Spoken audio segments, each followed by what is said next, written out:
नमस्कार, हिंद टीवी में आपका स्वागत है। जब किसी को अपनी स्थिति के बारे में भ्रम हो जाता है तो उसके अवसान की शुरुआत मानी जाती है। यानी कि जब अपनी औकात भूलकर लोग ज़्यादा ही उछल कूद मचाने लगते हैं तो उसके पतन का दौर का शुरुआत हो जाता है। ऐसे ही उत्तर प्रदेश विधानसभा में कुछ नेताओं का होने वाला है, क्योंकि उन लोगों ने अपने आप को बहुत ही बड़ा महत्वाकांक्षी बना लिया है और अपनी असली औकात भूल चुके हैं। स्वामी प्रसाद मौर्य ऐसे ही नेताओं में से हैं। तो दूसरे नेता हैं ओम प्रकाश राजभर। ओम प्रकाश राजभर एक पार्टी चलाते हैं और उस क्षेत्रीय पार्टी की औकात को वो भाप नहीं पा रहे हैं।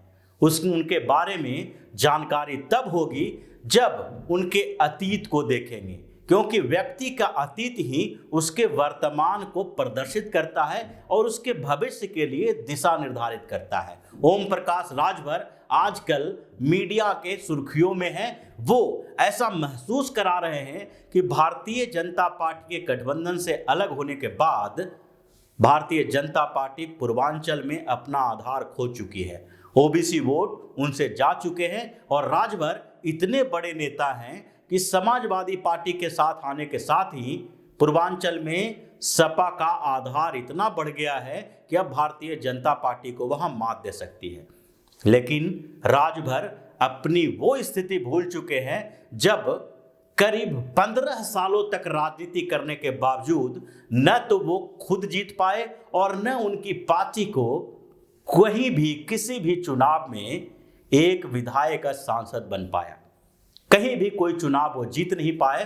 हालांकि हर चुनाव में वो पार्टिसिपेट करते रहे, अपने उम्मीदवार खड़ा करते रहे, लेकिन उनके उम्मीदवार जमानत तक नहीं बचा पाए।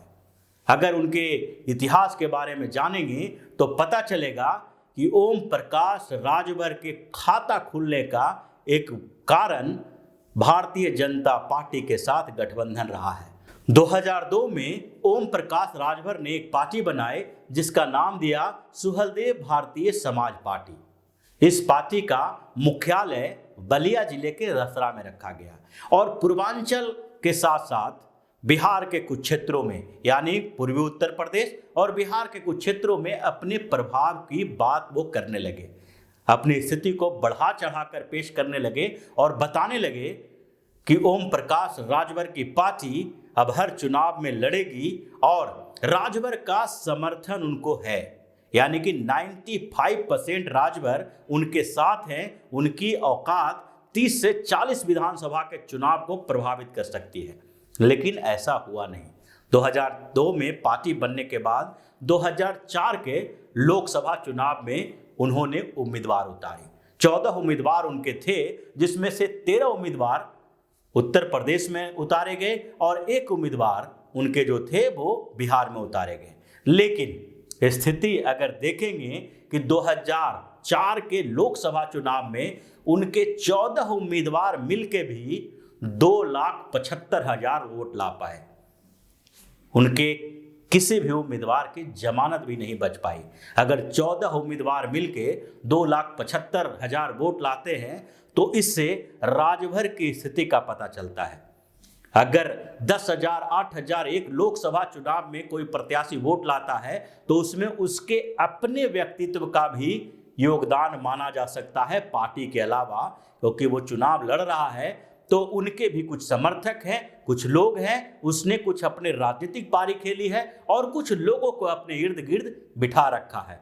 लेकिन राजभर को उस समय की औकात का पता नहीं चला। ऐसा लगा कि आगे चल के उनकी पार्टी कुछ अच्छा कर देगी। 2007 के उत्तर प्रदेश विधानसभा चुनाव में ओम प्रकाश राजभर की पार्टी ने 97 यानी 97 उम्मीदवार उतारे। 97 विधानसभा सीटों पर ओम प्रकाश राजभर की पार्टी से चुनावी मैदान में उतरने वाले लोग थे, लेकिन वहां भी जो रिजल्ट आया वो शून्य बटा सन्नाटा। कोई भी प्रत्याशी जीत नहीं पाए। 4 प्रत्याशी अपनी जमानत किसी तरह से बचा पाए, जिनमें राजभर की नहीं बल्कि उनके अपने जो व्यक्तिगत योगदान, व्यक्तिगत जो वहां पर पहुंच थी, उसी का परिणाम था। और सारे के सारे प्रत्याशी चुनाव हार गए। टोटल 4,91,000 वोट ये 97 प्रत्याशी मिलकर चुनाव में ला पाए।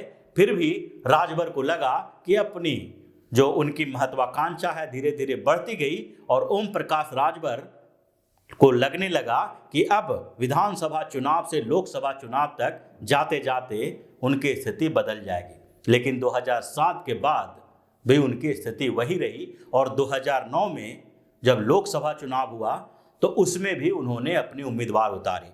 2009 के लोकसभा चुनाव में उन्होंने एक मंच बनाया जिसको अधिकार मंच कहा गया। उस चुनाव में अपना दल और उसके साथ साथ बसपा के कुछ बागी नेता भी इस अधिकार मंच में शामिल हुए और ओम प्रकाश राजभर की पार्टी को 20 सीटों पर चुनाव लड़ने के लिए दिया गया। लेकिन इस 20 सीटों पर चुनाव लड़ने के बावजूद ओम प्रकाश राजभर की पार्टी को केवल 3,19,000 वोट मिले।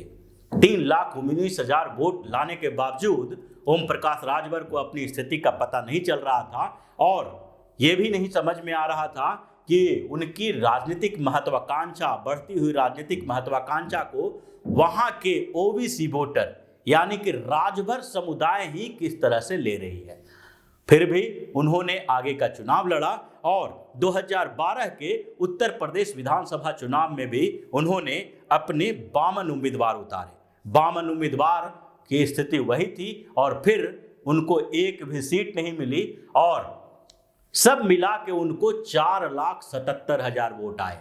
यानी कि अब तक जो 2002 से 2012 तक का सफर था राजभर का, उसमें न तो उनके पास कोई सीट थी और न ही उनका वोट 4-5 लाख के बीच पहुंच पा रहा था। भले ही 10-10 जिलों में वो अपने उम्मीदवार खड़ा करते थे, लेकिन उनका वोट 4 लाख 5 लाख के करीब मैक्सिमम लेवल पर आ गया था, जो 1-2 लाख के बीच भी सिमटा हुआ रहता था। लेकिन 2012 के बाद उन्होंने 2014 के लोकसभा चुनाव में भी अपने उम्मीदवार उतारे और 2014 के लोकसभा चुनाव में 13 उम्मीदवार उतारने के बावजूद 4 लाख से ऊपर जो वोट पहले 2012 में उनको मिले थे वो घटते हुए 1,18,000 हो गया। 13 उम्मीदवार 1,18,000 वोट। अगर इसको अलग अलग उम्मीदवारों के बीच बांटें तो 8-10 हजार वोट भी एक उम्मीदवार को नहीं पड़ेगा। लेकिन फिर भी ओम प्रकाश राजभर अब हंगामा करते फिर रहे हैं कि उत्तर प्रदेश की 30-40 सीटों पर उनका बड़ी अहम भूमिका है और सपा के साथ आने के बाद वो भारतीय जनता पार्टी को धूल चटा देंगे।